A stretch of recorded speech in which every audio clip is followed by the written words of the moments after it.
ಪ್ರಮುಖವಾಗಿ ಇವತ್ತು ರಾಜ್ಯದಲ್ಲಿ ಈ ರೋಗಗ್ರಸ್ತ ಲೋಕಸೇವಾ ಆಯೋಗ ಮೊದಲು ಅದು ಲೋಕಕ್ಕೆ ಕಲ್ಯಾಣ ಆಗಲಿ ಅಂತೇಳಿ 1951ರಲ್ಲಿ ಪ್ರಾರಂಭ ಆಗಿದ್ದು. ಹೊಸ ಯಂಗ್ಸ್ಟರ್ ಬ್ಲಡ್ ಅಧಿಕಾರಕ್ಕೆ ಬರಲಿ, ಒಳ್ಳೆ ಆಡಳಿತ ಕೊಡ್ಲಿ, ಒಳ್ಳೆ ಅಭ್ಯರ್ಥಿಗಳು ಬರಲಿ ಅನ್ನೋ ದೃಷ್ಟಿಯಿಂದ 1951ರ ಇಸ್ವಿಯಲ್ಲಿ ಈ ಕರ್ನಾಟಕ ಲೋಕಸೇವಾ ಆಯೋಗ ಬಂತು. ಇವತ್ತು ಆ ಲೋಕಸೇವಾ ಆಯೋಗ ಯಾವ ರೀತಿ ಆಗಿದೆ ಅಂತ ಹೇಳಿದ್ರೆ, ದಿನನಿತ್ಯ ಅಕ್ರಮಗಳ ಸರಮಾಲೆ. ಇವತ್ತು ಸ್ಪರ್ಧಾತ್ಮಕ ಪರೀಕ್ಷೆಗಳು ಏನ್ ನಡೀತಾ ಇದೆ,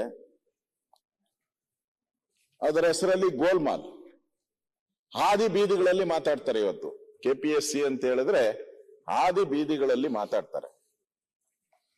ಇವತ್ತು ನಾನು ಪ್ರಮುಖವಾಗಿ ಈ ಚರ್ಚೆ ತಂದಿರುವಂತದ್ದು ಕರ್ನಾಟಕದ ಬಡ ವಿದ್ಯಾರ್ಥಿಗಳು, ಕನ್ನಡಿಗರಿಗೆ ಬರ್ತಾ ಅದೇನಾಗಿದೆ, ಕನ್ನಡಿಗರ ಸಂಖ್ಯೆನೇ ಕಡಿಮೆ ಆಗ್ತಾ ಇದೆ. KPSCಯಲ್ಲಿ ಯಾವ ಕಾರಣಕ್ಕೆ ಆಗ್ತಾ ಇದೆ ಅಂತ ನನಗೂ ಗೊತ್ತಿಲ್ಲ. ನಾನು ಅಂಕಿ ಅಂಶ ತಗೊಂಡೆ, ಬರ್ತಾ ನಮ್ಮ ಸಂಖ್ಯೆನೇ ಕಡಿಮೆ ಆಗ್ತಾ ಇದೆ ಕನ್ನಡಿಗರಿಗೆ. ಮತ್ತೆ ಅದರಲ್ಲೂ ಕೂಡ ಗ್ರೂಪ್ A, B ಈ ಪ್ರಮುಖ ಹುದ್ದೆಗಳೇನಿದೆ, ಈ ಹುದ್ದೆಗಳು ನನಗನ್ಸ್ತೈತೆ ನಾವ್ಯಾರೂ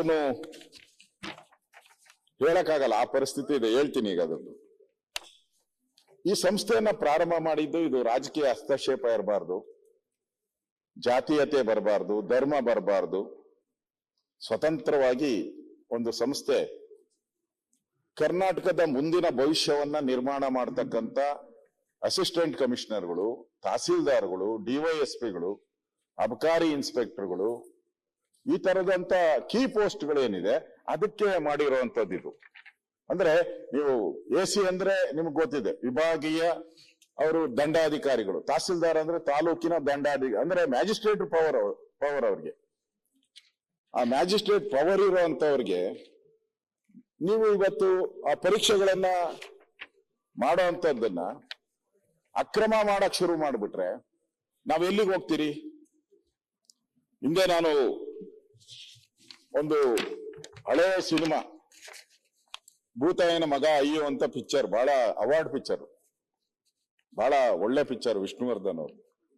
ನನಗಿನ್ನೂ ಕಿವಿಯಲ್ಲೇ ಆಯ್ತತೆ. ಅಲ್ಲಿ ದೇವಯ್ಯನ ಮನೆ ಹರಾಜ್ ಅಂತ ಕೂಗ್ತಾ ಇದ್ರು. ಇವತ್ತು KPSCಯಲ್ಲಿ AC ಪೋಸ್ಟು, DC ಇದು ತಹಸೀಲ್ದಾರ್ ಪೋಸ್ಟು ಎಲ್ಲ ಹರಾಜ್ ಕೂಗ್ತಾ ಇದ್ದಾರೆ ಇವತ್ತು. ಹಿಂದೆ ನಮ್ಮ ಸ್ಲೋಗನ್ ಇತ್ತು, ಏನಂತಾರೆ, ದುಡ್ಡೇ ದೊಡ್ಡಪ್ಪ, ವಿದ್ಯೆ ಅವರಪ್ಪ ಅಂತ ಇತ್ತು ಹಿಂದೆ. ಈಗೇನಾಗಿದೆ ಅಂತಂದ್ರೆ ವಿದ್ಯೆ ದೊಡ್ಡಪ್ಪ, ಲಂಚ ಅವರಪ್ಪ ಆಗಿದೆ ಇವತ್ತು KPSCಯಲ್ಲಿ. ಇವತ್ತು ಒಂದೊಂದಕ್ಕೂ ಪ್ಯಾಕೇಜ್, ಅದರಲ್ಲಿ 3 ಪರೀಕ್ಷೆಗಳು, ಪೂರ್ವಭಾವಿ ಪರೀಕ್ಷೆ ಅಂತ ನಡೆಯುತ್ತೆ, ಮುಖ್ಯ ಪರೀಕ್ಷೆ ಅಂತ ನಡೆಯುತ್ತೆ, ಸಂದರ್ಶನದ ಮೂಲಕ ಪರೀಕ್ಷೆ.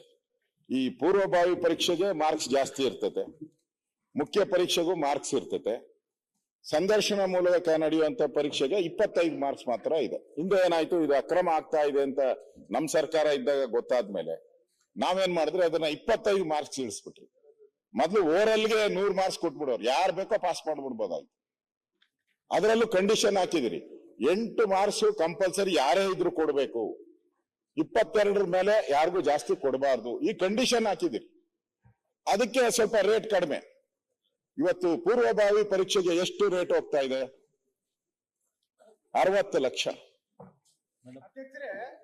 ನಾವು ಇಟ್ಟು ವಿನಂತಿ ಮಾಡ್ಕೊಂಡಾಗ ನಿಮ್ಮ ಚಾನಲ್ದಲ್ಲಿ ಏನೂ ಬರ್ತಾ ಇಲ್ಲಲ್ಲ ಬಿಡಿ ಸರ್.